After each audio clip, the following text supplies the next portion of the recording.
కానీ పెట్టుకునేది నుదుటి పైన. విలువ ముఖ్యము కాదు, ఎక్కడ పెట్టుకుంటామో అనేదే ముఖ్యము. ఉప్పులాగా కటువుగా మాట్లాడేవాడు నిజమైన మిత్రుడు. చక్కెరలాగా మాట్లాడి మోసగించేవాడు నీచుడు. ఉప్పులో పురుగులు పడ్డ దాఖలాలే లేవు, తీపిలో పురుగులు పడని రోజే లేదు.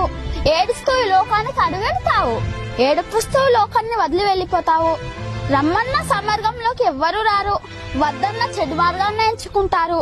పాలు అమ్మేవాడు ఇల్లు తిరగాలి, సారాయమేవాడి దగ్గరికే అందరూ వెళ్తారు.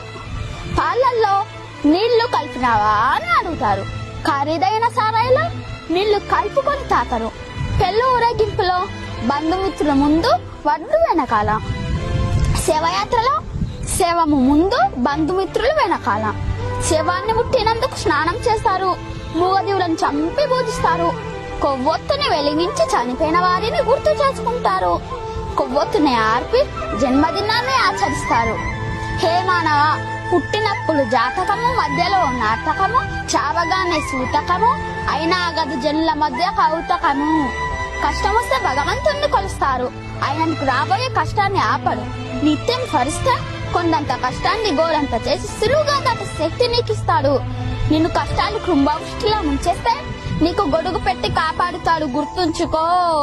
కొబ్బరి చెట్టు పెరిగే కొద్దీ పాత మట్టలు రాలిపోతాయి, జ్ఞానం కదిలే కొద్దీ తమ బల భేదాలు తొలగిపోతాయి.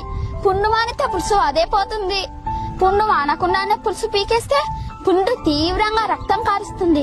జ్ఞానసిద్ధి అంచెలంచెలుగా కలాలి, ఆత్రపడితే లాభం లేదు. సముద్రమంత సమస్య ఉందని దిగులు పడకు, ఆకాశమంత అవకాశం కూడా ఉంది. తలెత్తి చూడు, ముందు నీపై నీకు నమ్మకం కావాలి.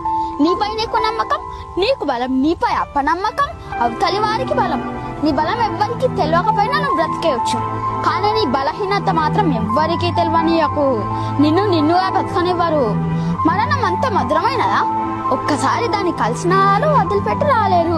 ప్రకృతికి కూడా అదంతా ఎంత పక్షపాతం. ప్రాణం పోయిన జీవులని నీళ్ళలో తేలుస్తుంది, అదే ప్రాణం ఉన్న జీవులను నీళ్ళలో ముంచుతుంది.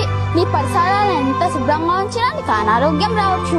బుద్ధి అనే ఆసుపత్రులు, ఆలోచనలు అనే వైద్యుడు నీ రోగాలను తగ్గించగలరు. వాటిని ఆరోగ్యంగా ఉంచుకో. నీ వెంట నీ ఇంటిని ఉండిని రోజు కడుగుతావు, నీ వెంట వచ్చే మనసును ఎప్పుడు కడుగుతావు. నిజాయితీ పనులు సింహం లాంటి వాళ్ళు. సింహం కూర్చోడానికి సింహాసనం ఎందుకు? అది ఎక్కడ కూర్చుంటే అదే సింహాసనం. నిజమైన నిజాయితీ పనులకు గుంపు అక్కర్లేదు.